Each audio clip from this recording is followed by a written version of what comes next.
అందరికీ నమస్కారం. నేను Sreemukhi and I am today on cloud 9. Yes, in the clouds with one and only Godfather.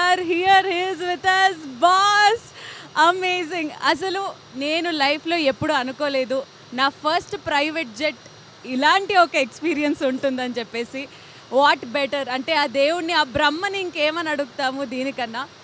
And God father గారు ఇక్కడే ఉన్నారు. ఎవరికి టైం ఇవ్వని గాడ్ ఫాదర్ నాకు టైం ఇచ్చారు మాట్లాడడానికి. సార్, బిఫోర్ వి స్టార్ట్, నేను రాజకీయాలకి దూరంగా ఉన్నాను కానీ రాజకీయం నా నుంచి దూరంగా లేదు అనే మాట అసలు మామూలు సంచలనం సృష్టించలేదు. ఏ ఛానల్ చూసినా అదే చర్చ. మీ చిన్న వాయిస్ క్లిప్కి ఇంత ఇంత ఇదవుతుందని మీరు ఎప్పుడన్నా అనుకున్నారా? నేను ఊహించలేదు ఈ particular dialogue. Correct sir.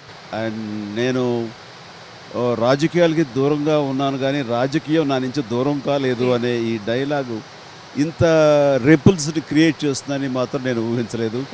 It is good one way. Yeah yeah. So God father అనే సినిమా విషయానికి వచ్చేస్తే సార్, ఇది ఒక Malayalam movie remake. Megastar Chiranjeevi గారు అసలు ఎలాంటి హీరోయిన్ లేకుండా పాటలు లేకుండా ఇలాంటి ఒక సబ్జెక్ట్ని ఎంచుకోవడానికి కారణం ఏంటి? రైట్. అంటే ఆల్ దీస్ ఇయర్స్ నేను ఏ సినిమా చేసినా హీరోయిన్ లేకుండా కానీ సాంగ్స్ లేకుండా కానీ దాదాపుగా లేవు.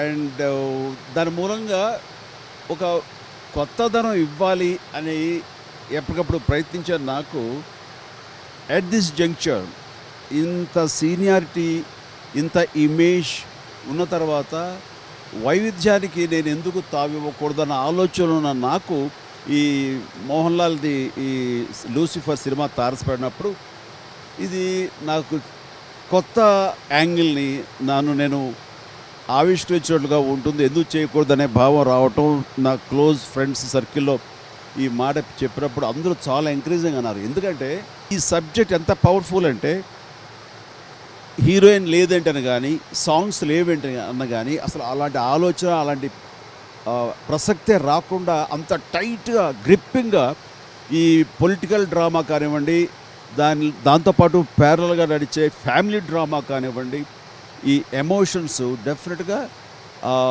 దీన్ని సీన్ తర్వాత సీన్ అట్లాగా ఎస్కలేట్ అవుతూ వెళ్తుంది కానీ ఎక్కడ ఆగి ఏంటిది అన్న ఫీలింగ్ రాదు. ఆ గట్ ఫీలింగ్ తోటి ఇది నేను సెలెక్ట్ చేసుకోవడం జరిగింది.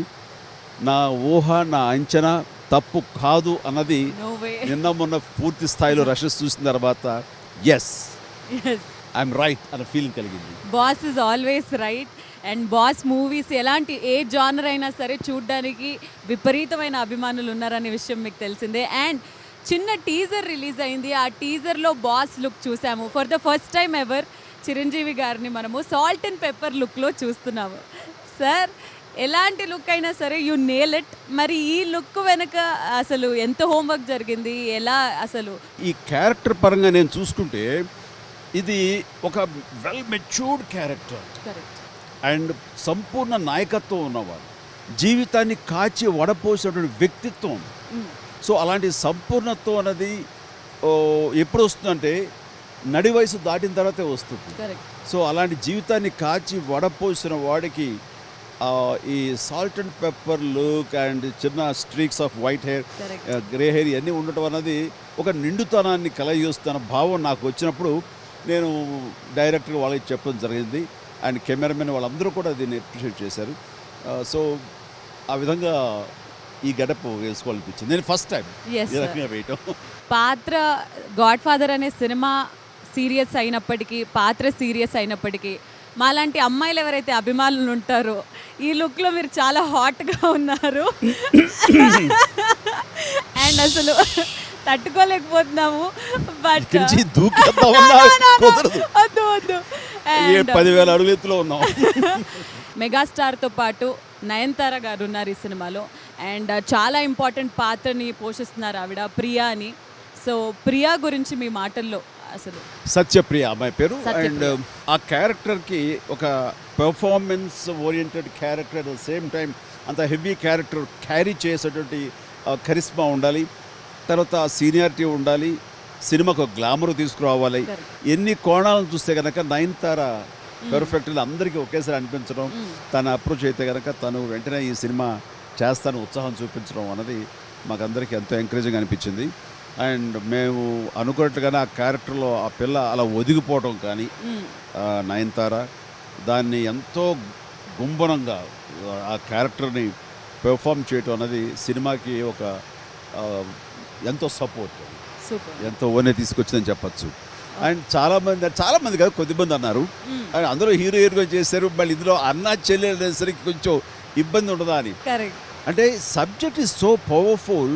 ఈ సినిమాని చూస్తున్నప్పుడు దీనికి కాదని వెనక్కి వెళ్ళి నా పాత సినిమాలు గుర్తు తెచ్చును ఆ సినిమాలో అనే తావు ఇవ్వదు. సూపర్. అండ్ అలాగే గాడ్ ఫాదర్ టీజర్లో మేము చూసినట్టు ముఖ్య పాత్రలు చూసుకుంటే నయనతార గారితో పాటు ఈక్వల్లీ సత్యదేవ్ గారి రోల్, సత్యదేవ్ గారి అసలు రోల్ ఎలా ఉండబోతుంది? ఆయనని యాంటాగోనిస్ట్ అని అనొచ్చా, లేకపోతే విలన్ పాత్ర అని అనొచ్చా, ఏంటి అసలు? Satyadev is my choice. Wow. సత్యదేవ్ని నేను చాలా సినిమాలు చూస్తున్నాను and it's a very refined actor, ఎంతో ఇంటెన్సిటీ ఉండే యాక్టర్. అండ్ ఆ చిన్న 10 సినిమాల ఎక్స్పీరియన్స్ తోటే అసలు తన పెర్ఫార్మెన్స్లో ఎంతో మెచ్యూరిటీ కనబడుతుంటుంది అండ్ వెరీ ఇంటెన్సిఫై యాక్టర్. అతని వాయిస్ కానీ, అతని తెలుగు డిక్షన్ కానీ, అతను తానుగా ప్రజెంట్ చేస్తున్న విధానం కానీ ఎప్పుడు బాగుంటుంది. అది దృష్టిలో పెట్టుకుని ఇప్పుడు హీరోగా చేస్తున్నాడు. ఇది కొంచెం ప్రతినాయకుడి పాత్ర, అన్నట్టుగా యాంటాగనిస్ట్ క్యారెక్టర్, బట్ యెట్ ఇది తనకి ఉపయోగపడుతుంది, తన మూలంగా ఈ సినిమాకి ఉపయోగపడుతుందని నేను అతనికి చెప్పడం జరిగింది. నేను మొదట కొంచెం సంశయిస్తూ చెప్పాను, నువ్వు హీరోగా దూసుకెళ్ళిపోతున్నావయ్యా, నేను ఈ టైప్ ఆఫ్ క్యారెక్టర్గా నువ్వు చేసి చాలా బాగుంటుంది.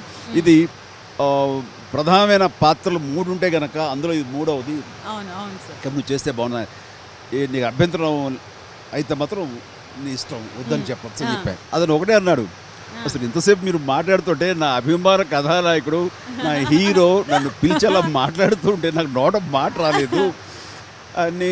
అది మీకేమైనా డౌట్ రావచ్చు, ఇది నేను చేస్తానా చేయనా ఏదో సంశయిస్తున్నానని. అసలు సంశయించడం కాదండి, నేను అసలు లోపల ఎంత ఎగ్జైట్ అవుతాను మీకు తెలియట్లేదు. నేను ఖచ్చితంగా చేస్తాను అన్నయ్య ఈ క్యారెక్టర్ అంటూ తను చాలా హ్యాపీగా ఇది ఒప్పుకున్నాడు. డెఫినెట్గా ఈ క్యారెక్టర్ ఎన్నో రేట్లు ఎన్హాన్స్ చేయగలడు తన ప్రెజెన్స్తో. అలాగే అనిపించింది, అంత స్టైలిష్గా చేశాడు. ఈ సినిమాలో సత్యదేవ్కి చాలా మంచి పేరు వస్తుంది, నా పేరు నిలబెడతాడు. ఎందుకంటే నేను కదా ఈ క్యారెక్టర్ చేయాలని పట్టుబట్టింది అండ్ చేశాడు. ఆ తర్వాత డైరెక్టర్ మోహన్ రాజు కూడా చాలా బాగా మెచ్చాడు, సార్ వెరీ గుడ్ సెలెక్షన్ అండి, ఈ సినిమాకి ఆ క్యారెక్టర్కి పరిపూర్ణంగా తను జస్టిఫై చేశాడని చెప్పాడు. మెగాస్టార్ గారు అడగడం అండ్ ఒక వ్యక్తి చేయకపోవడం లాంటిది జరగదు. మూవీస్ అని అంటే తెలుగు సినిమా అన్న కానీ సినిమా అని అంటే దానికి ఎన్సైక్లోపీడియా మీరు. అలాంటిది సత్యదేవ్ గారు, he must be very very happy. But సినిమాలో wait for my command brother అనే డైలాగ్ విన్న వెంటనే వచ్చిన విజువల్, సల్మాన్ ఖాన్ గారు ఫర్ ద ఫస్ట్ టైం, అంటే పాన్ ఇండియా సినిమాలు జరుగుతున్న ఈ తరుణంలో ఒక మెగాస్టార్ని అండ్ బాలీవుడ్లో సూపర్ స్టార్ అయిన సల్మాన్ ఖాన్ గారిని ఫస్ట్ టైం కాంబినేషన్లో చూడబోతున్నాము. అసలు సల్మాన్ ఖాన్ గారు ఉండడం ఏంటి సినిమాలో? అసలు తెలుగు మాట్లాడారా ఆయన?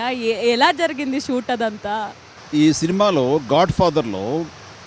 గాడ్ ఫాదర్కి వెనకాల ఒక కింగ్కి నైట్ ఉన్నట్లుగానే, ఒక దళపతి ఉన్నట్లుగానే నాకు కూడాను అంత క్లోజ్ అసోసియేట్, నా కోసం ప్రాణాలు ఇచ్చేంత కమిట్మెంట్ ఉన్నటువంటి, ఇది చెప్పాలంటే నా సోల్మేట్ లాగా అనమాట.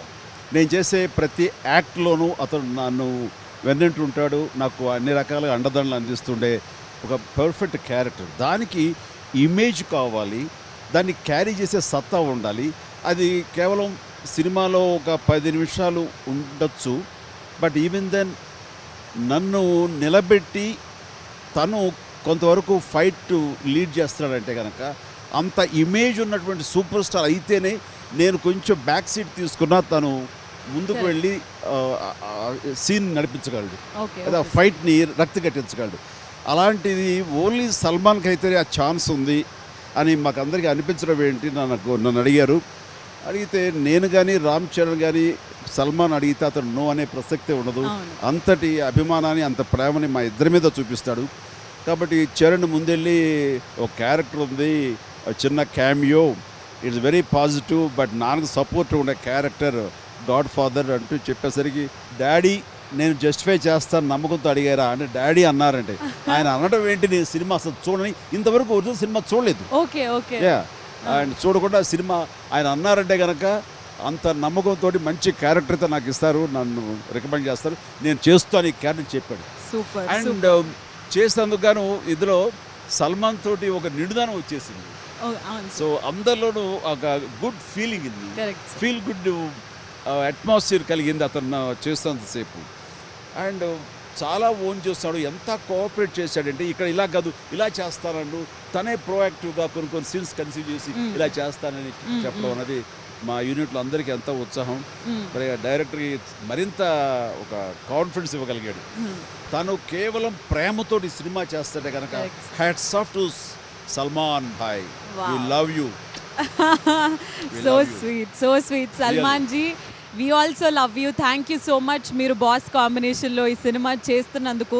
కానీ మా అందరికీ చాలా జెలసీగా కుళ్ళుగా ఉందండి, ఎందుకనంటే ఆయన పక్కన అందమైన హీరోయిన్లు డ్యాన్స్ చేయడం చూసాం. Because he is #1 in his grace, moments, style, dance, what not. అలాంటిది తార్ మార్ టక్కర్ మార్ అని అంటూ ఆయన కాంబినేషన్లో మీరు చేస్తుంటే హీరోయిన్లు ఎంత కుళ్ళుకోవాలి సార్. అసలు ఆ సాంగ్ ఏంటి, ఆ చిన్న మూమెంట్ ఏదైతే చూసామో మీది అమేజింగ్. అండ్ నాకెందుకో సార్ అనిపించింది సల్మాన్ ఖాన్ గారు మీరు చేసినప్పుడు మీరు చాలా క్యాజువల్గా చేస్తున్నారు. అంటే అసలు ఎఫర్ట్ అంటే ఇలా రిహర్సల్ చేస్తారు చూడండి, అలాగా మరి ఎలా బ్యాలెన్స్ చేశారు అది? కేవలం credit goes to Prabhudeva. Wow. ఎందుకంటే మీరిద్దరూ సూపర్ స్టార్స్. సో మీలాంటి వాళ్ళు ఏదైనా సరే ఏదో ఎఫర్ట్స్ తోటి చేసినట్టుగా ఉండకూడదు. ఎనీథింగ్ మీకు జస్ట్ కేసే ప్రయాణంగా ఉండాలి. అలా ఉండాలంటే ఎనీ మూమెంట్ ఏదైనా సరే కేర్లెస్గా చేసేయండి. అదొక యాటిట్యూడ్తో చేసే కనుక అది కూడా రాణిస్తుందని తను, అలాగే మన మోహన్ రాజా వీళ్ళందరూ అనుకుని మాతో అలా చేయించాలని. అండ్ మా ఇద్దరు బిహేవియర్ కూడా సినిమాలో చిన్న కేర్లెస్ యాటిట్యూడ్ ఉంటుంది. అండ్ అది it gel very well with the characters and that scene. అందుకని అది చాలా బాగా వచ్చింది అనుకుంటున్నాను. అఫ్ కోర్స్ రిలీజ్ అయిపోయింది కాబట్టి ఇప్పటికే కొంచెం ఉప్పు అందింది, ఊపు వచ్చింది. అండ్ సినిమాలో ఇంకా చాలా మంది ముఖ్యమైన పాత్రలు పోషించారు ఇందులో. మురళీ శర్మ గారు కానివ్వండి, సునీల్ గారు కానివ్వండి. సో మీకు అంటే లైక్ మీకు పర్సనల్లీ మీతో ఒక అసిస్టెంట్ లాగా ఉండింది సునీల్ గారు. సునీల్ అండ్ మురళీ శర్మ, బ్రహ్మాజీ వీళ్ళందరూ కూడా ఉన్నారు. అండ్ షఫీ వీళ్ళందరూ కూడా చాలా మంది. సముద్ర Khani very good character. And చాలా బజ్ క్రియేట్ చేసిన ఇంకో వ్యక్తి ఎవరనంటే జర్నలిస్ట్గా పూరి జగన్నాథ్ గారు ఒక అద్భుతమైన పాత్రను పోషిస్తున్నారు అనే న్యూస్ బయటికి వచ్చినప్పటి నుంచి డైరెక్టర్ గారు ఏంటి, యాక్టింగ్ చేయడం ఏంటి, అసలు చిరంజీవి గారి సినిమాలో వెరీ సీరియస్ జర్నలిస్ట్ రోల్ అని అంటే చాలా క్యూరియాసిటీ ఉంది. సో పూరి గారి గురించి మీ మాటల్లో సార్. ఇందులో ఒక యూట్యూబర్ క్యారెక్టర్ ఉంది. తను చెప్పాలంటే డైరెక్టర్స్ వాయిస్, అంటే జరుగుతున్న స్టోరీని ఒక నెరేటివ్గా ఎవరో ఒక నెరేట్ చేయాలి. అది ఎవరు పెట్టుకుందాం, ఎవరు ఏ యాక్టర్ల గురించి మోహన్ రాజా ఆలోచిస్తున్నప్పుడు నేను ఈ పాండమిక్ టైంలో పూరి జగన్నాథ్ పాడ్కాస్ట్లు కానీ పూరి జగన్నాథ్ వీడియోస్ కొన్ని వీడియోస్ జనరల్ టాపిక్స్ మీద మాట్లాడినవి నేను చూసి భలే ఉంది అనుకున్నాను. ఎప్పుడైతే అదే యూట్యూబర్ క్యారెక్టర్ మన సినిమాలో ఉండేసరికి నాకు అనిపించింది, రాజా మనం ఎందుకు పూరి జగన్నాథ్ని పెట్టుకోకూడదని. ఏంటి సార్ అది చేస్తారా అన్నాడు. ఎందుకు చేయరు చెప్పాడు. సార్ మీరు ఒక మాట చెప్తే బ్రహ్మాండంగా ఉంటుంది సార్. ఆయన టిపికల్ మాట్లాడే విధానం కానివ్వండి, ఆయన లుక్స్ కానివ్వండి రియలిస్టిక్గా ఉంటుంది అని చెప్పి అన్నాడు. నేను వెంటనే ఫోన్ తీసుకోవడం, ఫోన్ చేసే పూరి జగ్గు ఎక్కడున్నావు అంటే కనుక బాంబేలో ఉన్నాను సార్ అన్నాడు. ఇలా మాలో క్యారెక్టర్ చేయాలి సార్ నేను చస్తే చేయను సార్ అన్నాడు. అవును అసలు ముందు అయిన తర్వాత ఏం పూరి అని లేదు సార్ నాకు అసలు ఇలా యాక్చువల్ చేసి చూపిస్తాను కానీ కెమెరా ముందు నిలబడాలి నా వల్ల కాదు అయ్యో అది అన్నాడు. ఏదో ఒక సినిమాలో ఒక షార్ట్ చేయడానికి ఒడుకొచ్చేసింది, అలాంటిది మీ ముందు ఇంత లెంగ్దీ క్యారెక్టర్ చేయాలంటే నా వల్ల కాదు అన్నాడు. లెంగ్దే లేదు, 3-4 టైమ్స్ కనబడతావు అని అడిగితే నిజంగానే ఒప్పుకున్న తర్వాత చేయడానికి షూటింగ్ సమయంలో తను నిజంగానే ఎంతసేపు క్యారవాన్ వదిలి రాడే.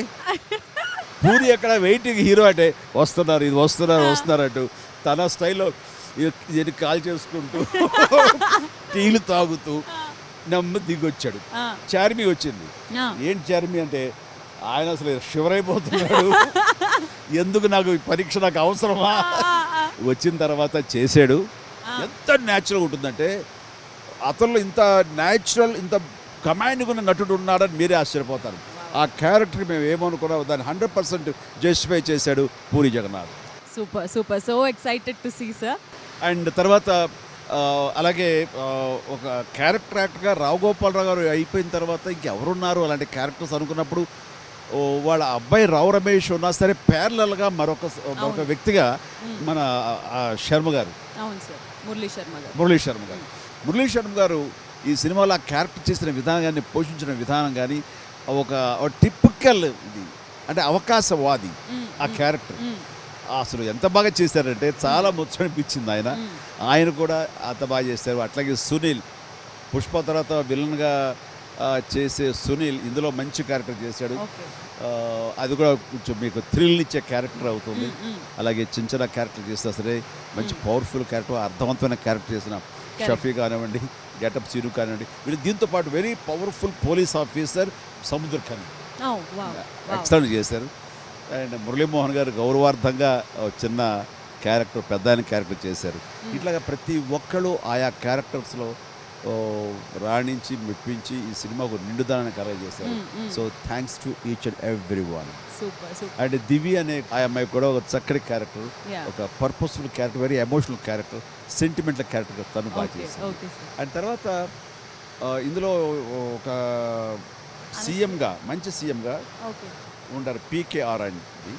అది ఎవరిని పెట్టాలి ఏంటి అని అంటే ఒక చాలా పవిత్రమైన character, very serious and sincere character CM. అలాంటి క్యారెక్టర్ ఎవరు అనుకున్నప్పుడు నాకు సిరివెన్నెల్లో సర్వదమన్ బెనర్జీ ఉన్నాడు కదా, అతను కూడా ఆ క్యారెక్టర్ ఎంత బాగా సూట్ అయ్యాడంటే అంత ఇంత కాదు, చాలా బాగా అన్ని అలా కుదిరి ఈ సినిమాలు అన్ని క్యారెక్టర్స్. గాడ్ ఫాదర్ టీజర్ చూసిన తర్వాత ఫ్యాన్స్ అందరూ వెయిటింగ్, మెగా ఫ్యాన్స్ అందరూ వెయిటింగ్. అండ్ ముఖ్యంగా ఇప్పటివరకు జరిగిన కాన్వర్జేషన్లో మీరు ప్రతిసారి మోహన్ రాజా గారు the captain of the ship గురించి చాలాసార్లు ప్రస్తావన వచ్చింది సార్. సో మోహన్ రాజా గారు చాలా ఏళ్ళకి గాడ్ ఫాదర్ అనే సినిమాతో వస్తున్నారు. సో డైరెక్టర్ గారి గురించి అండ్ ఆయనతో వర్క్ చేసిన ఎక్స్పీరియన్స్ గురించి మాతో షేర్ చేసుకోండి. అతను తన్ని ఒరువన్ అంటే తెలుగులో ధ్రువ. అవును సార్. ఆ తన్ని ఒరువన్ ఎంత స్టైలిష్గా తీశాడు, వెరీ స్లీక్ సబ్జెక్ట్, బట్ దాన్ని చాలా ఇంట్రెస్టింగ్గా తీసుకొచ్చాడు. స్క్రీన్ ప్లేలో చాలా చక్కగా చూపించాడు ఎడిటింగ్ నైపుణ్యంతో. నాకు అతను గుర్తు రాగానే వెంటనే అతను కాంటాక్ట్ చేసాము. చేయగానే వెంటనే సార్ డెఫినెట్ చేస్తాను సార్, నాకు చాలా ఇంట్రెస్ట్ అన్నాడు. దీన్ని ఇలాగా అనుకుంటున్నావు, నువ్వు ఎలా అనుకుంటావు అంటే తను కొన్ని సీన్లు కూర్చున్నాడు. ఇక్కడ మాకు డిస్కషన్లో మాకు హెల్ప్ అయిన వ్యక్తిలో ప్రధానంగా చెప్పాల్సింది నాకు సత్యానంద్ గారు. ఆయనకి నాకు బాగా చూడండి, నా సినిమాలు అన్నింటిలో కూడా నేను ఆహ్వానిస్తున్నాను, కూర్చుంటాను, మంచి చెడులన్నీ డిస్కస్ చేసుకుంటాం. అలాగా మా అందరి సపోర్ట్ తోటి మేము కలిసి చేసిన సీన్ని తను ఓన్ చేసుకుని చాలా స్టైలిష్గా తీసాడు. ఎస్పెషల్లీ చాలా చోట్ల స్క్రీన్ ప్లే వావ్ అనిపిస్తుంది. బ్యాక్ అండ్ ఫోర్త్ ఎడిటింగ్లో ఆ రకంగా కన్సీవ్ చేసి ప్రతి సీన్ని హై ఈ లెవెల్కి తీసుకెళ్తాడు. సో ఎక్స్పెక్ట్ నాకు తను వాళ్ళ నాన్నగారితో నేను హిట్లర్ చేసినప్పుడు ప్రొడ్యూసర్గా అప్పుడు చిన్న కుర్రోడుగా సెట్గా వస్తుండేవాడు. నేను అతను ఫేస్ అయి చూసి ముఖ వచ్చి చూసి హీరో అవుతాడు అనుకున్నాను, కానీ వాడి తమ్ముడు జేమ్ రవి హీరో అయ్యాడు, ఇతను డైరెక్టర్ అయ్యాడు, నన్ను డైరెక్ట్ చేస్తున్నాడు. And wonderful, very nice working with him. Music అనేది కూడా ప్రతి సినిమాకి ఎంత ఇంపార్టెంటో తెలుసు. అండ్ మీరు కార్లో నుంచి దిగే షార్ట్కి వచ్చిన ఎలివేషన్ మ్యూజిక్ ఏదైతే ఉందో అందరికీ గూస్ బంప్స్ని ఇచ్చేసింది సార్ టీజర్లో. అంటే ఫోన్లో చూడొచ్చు, హెడ్ ఫోన్స్ పెట్టుకొని చూడొచ్చు, టీవీలో చూడొచ్చు, ట్రైలర్, ఈ ప్రోమో ఎక్కడన్నా చూడొచ్చు. Music is amazing. తార్మార్ అనే సాంగ్ కూడా అదిరిపోయింది. అండ్ ఎస్ఎస్ తమన్ గారు మ్యూజిక్ డైరెక్టర్. ఇక తమన్ విషయానికి వస్తే ఒకటే మాట చెప్పగలం, మేమందరం ఈ సినిమాని ఒక మంచి సినిమాగా దీన్ని తీసుకురావడానికి పంచి ప్రాణాలు పెట్టాము. ఈ సినిమాకి ఆరో ప్రాణమై మరింత మేము ఊహించిన దానికంటే మరింత ఎత్తుకు తీసుకువెళ్ళి బియాండ్ అవర్ ఎక్స్పెక్టేషన్, బియాండ్ 100% తీసుకెళ్ళిన వ్యక్తి ఎస్ఎస్ తమన్. వావ్. నాకు అంత అంత అంత ఇదిగా ఈ సినిమాని ముందు తీసుకెళ్ళాడు. నాకు ఈ సినిమాలో మ్యూజిక్ లేదు, కానీ ఎట్లాగా తమన్ను తన ఆర్ఆర్ తోటి ఈ సినిమాని ఇంకో లెవెల్కి తీసుకువెళ్తాడు. నాకు వదిలేండి అన్నయ్య, నేను ఎక్కడెక్కడ సాంగ్స్ పెట్టాలి, ఎక్కడ ఏం చేయాలో చూసుకుంటా అని చెప్పేసి చాలా చోట్ల ఆర్ఆర్లో తను మ్యూజికల్గా ఈ సినిమాని చాలా చోట్ల చూపించాడు. ఇది నేను చెప్పను, మీరు చూడండి. Super. And 2 major big production houses ప్రొడ్యూసర్స్గా వ్యవహరిస్తున్నారు దీనికి, Konidela productions company and super good films sir. RB Choudary గారు, ఎన్వి ప్రసాద్ గారు అండ్ తండ్రికి తగ్గ తనయుడైన రామ్ చరణ్ గారు కూడా ఇందులో ప్రొడ్యూసర్ నిర్మాతగా వ్యవహరిస్తున్నారు. సో సూపర్ గుడ్ ఫిల్మ్స్ గురించి ముందుగా. సూపర్ గుడ్ చౌదరి గారు అంటే ఆయన వెటరన్, మన రామానాయుడు గారు ఎట్లాగో ఆ విధంగా సూపర్ గుడ్ చౌదరి గారు. ఆయనకి అంత నమ్మకంగా ఉంటూ ఆయనతో పాటు ట్రావెల్ అవుతున్న ఎన్వి ప్రసాద్, అలాగే మాతో పాటు మా ఫ్యామిలీ మెంబర్ తిరుపతి ప్రసాద్ అంట మేము, ఎన్వి ప్రసాద్. వీళ్ళిద్దరు కూడాను వాళ్ళకున్న ఎక్స్పీరియన్స్ తోటి ఈ సినిమాలో మేము వాళ్ళతో భాగమై ఈ సినిమా చేయటం అన్నది, ఈ సినిమాలో నిర్మాణం సంబంధించి అత్యున్నత విలువలతోటి, సాంకేతిక విలువలతోటి ఈ సినిమా ఉంటుంది. దానికి ప్రధానమైన కారణం ఈ వయసులో కూడా ఆయన సూపర్ గుడ్ చౌదరి గారు దగ్గరుండి చేసుకుంటారు. ఈ రోజు కూడా చూస్తే ఫైనల్ కాపీ తీసుకురావడం కోసంగా ల్యాబ్లో కూర్చుని, ఆ థియేటర్లో కూర్చుని, ఆ మిక్సింగ్లో కూర్చుని ఆయన తన ఇన్పుట్స్ ఇస్తున్నారంటే కనుక ఈ సినిమా మీద ఆయనకున్న మక్కువ కానీ మరింతగా ఈ సినిమాని ఆయన ఎంతగా ప్రేమిస్తున్నారు అనడానికి అంత ఇంత కాదు. అండ్ మా ఎన్వి ప్రసాద్ ఏం సరే సినిమా సూపర్ హిట్ చేయాలన్న కసితోటి ఉన్నాడు. And all these people they will achieve it and with a wonderful crew. And associate producer Vakada Apparao, వీళ్ళందరూ కూడా చాలా మంచిగా చేస్తారు. అలాగే స్పెషల్ ఎఫెక్ట్స్ యుగంధర్ చాలా దగ్గరుండి ప్రతి ఫ్రేమ్ చూసుకుంటూ స్పెషల్ ఎఫెక్ట్స్ కూడా ఈ సినిమాలో అత్యంత ప్రాధాన్యత కనపరిచేలాగా తర్వాత ప్రయత్నం చేస్తాను. వండర్ఫుల్. ఇది టీమ్ వర్క్. ఈ సినిమా సాంకేతిక నిపుణులు కానివ్వండి, ఆర్టిస్టులు కానివ్వండి, ఇట్ ఈస్ అమేజింగ్. ఒక మాటలో చెప్పాలంటే గాడ్ ఫాదర్ నిశ్శబ్ద విస్ఫోటనం. నిశ్శబ్ద విస్ఫోటనం. అమేజింగ్. అంటే నిర్మాతలు ఇద్దరు గురించి చెప్పారు కానీ అబ్బాయి గురించి చెప్పలేదు. So Ram Charan as a సన్కి మార్కులు ఎక్కువ ఇస్తారా, లేదా రామ్ చరణ్ యాజ్ ఎ ప్రొడ్యూసర్కి మార్కులు ఎక్కువ ఇస్తారా? యాక్టర్గా నన్ను దాటిపోయడం చాలామంది అంటుంటే చాలా గర్వంగా ఉంది. సో నా ఉద్దేశం ఎప్పుడు తను యాక్టర్గానే మార్కులు వేస్తాను నేను. ఈజ్ అ లవ్లీ, ఈజ్ నా ప్రైడ్, ఈజ్ నా ప్రైడ్. యాజ్ ఎ ప్రొడ్యూసర్గా ఎన్ని మార్కులు? యాజ్ ఎ ప్రొడ్యూసర్గా నాకంటే ఫార్ బెటర్. చిరంజీవి గారి గురించి పర్సనలీ, ఆయన గురించి ప్రతి విషయం తెలిసిన వాళ్ళు ఫైట్స్కి ఎలాంటి డూప్ని వాడరు. ఫస్ట్ మూవీ నుంచి ఆయన్నే ఫైట్స్ని చాలా సీరియస్గా తీసుకొని దెబ్బలు తగిలినా ఏం తగిలినా కానీ మీరే చేస్తారు స్వయానా అని. ఈ సినిమాలో వెరీ స్టైలిష్గా ఉన్నాయి ఫైట్స్ చూసుకుంటే, అంటే మేము చూసిన కొద్దో గొప్ప ఆ టీజర్లో వరకు. సో ఇందులో ఫైట్స్ ఎలా ఉండబోతున్నాయి అండ్ ఇంతే స్టైలిష్గా ఉండబోతున్నాయా సినిమా మొత్తం? నేను చెప్పను, తెర మీద చూసి మీరే నాకు చెప్పండి. Super, definitely. So God father himself అన్నట్టు ఈ సినిమా ఒక నిశ్శబ్ద విస్ఫోటనం అండ్ విజయదశమి రోజు రిలీజ్ అవ్వబోతుంది. సో సార్, October 5th మేమందరం ఈగర్గా వెయిటింగ్. బట్ గాడ్ ఫాదర్ మాటల్లో మెగాస్టార్ అభిమానులు వాళ్ళందరూ వెయిట్ చేస్తున్న ఈ సినిమా గురించి మీరేమంటారు? ఒక హామీ ఇవ్వగలను, ఈ సినిమా వాళ్ళు ఎంత ఊహించినా సరే అంతకు మించి ఉంటుంది అన్న గ్యారెంటీ. ఈ సినిమా ఖచ్చితంగా మిమ్మల్ని అలరిస్తుంది, మిమ్మల్ని ఆనందింపచేస్తుంది, మీ చేత శభాష్ అనిపించుకుంటుంది. ఈ విజయదశమికి ఈ సినిమా ద్వారా మనందరికీ విజయోస్తు. ఆయన క్యారెక్టర్ పేరు బ్రహ్మ ఈ సినిమాలో, గాడ్ ఫాదర్ బ్రహ్మ. నిజంగానే గాల్లో ఆ బ్రహ్మతో మాట్లాడిన ఈ అదృష్టాన్ని నాకు ఇచ్చినందుకు thank you so much sir. So lovely అమ్మ, చాలా బాగా చేసావు, చాలా ఇంట్రెస్టింగ్ ఉంది. నేను ఎప్పుడు ఇంతకంటే ఎక్కువ హుషారులో ఉంటావు, కొంచెం హుషారు తగ్గిందా? అంటే ఆ గెటప్ ప్రభావం అనుకుంటాను, భయము రెస్పెక్ట్ అన్నీ ఒకటేసారి వచ్చేస్తుంది. అదర్వైజ్ ఒకవేళ ఆఫ్ ద రికార్డ్ మాట్లాడుకున్నాం అని అనుకోండి, ఆన్ ద రికార్డ్ అయినప్పటికీ ఐ లవ్ యూ చిరంజీవి గారు. సూర్యకి వెళ్ళేది, సూర్యకి వెళ్ళ అక్టోబర్ 5th దసరా రోజు మనకి డబుల్ బొనాన్జా, డబుల్ ధమాకా, డబుల్ పండగ. మన ఫ్యాన్స్ అందరికీ, మెగా ఫ్యాన్స్ అందరికీ feast. So see you in theatres October 5th. God Father signing off. We love you, sir. Thank you.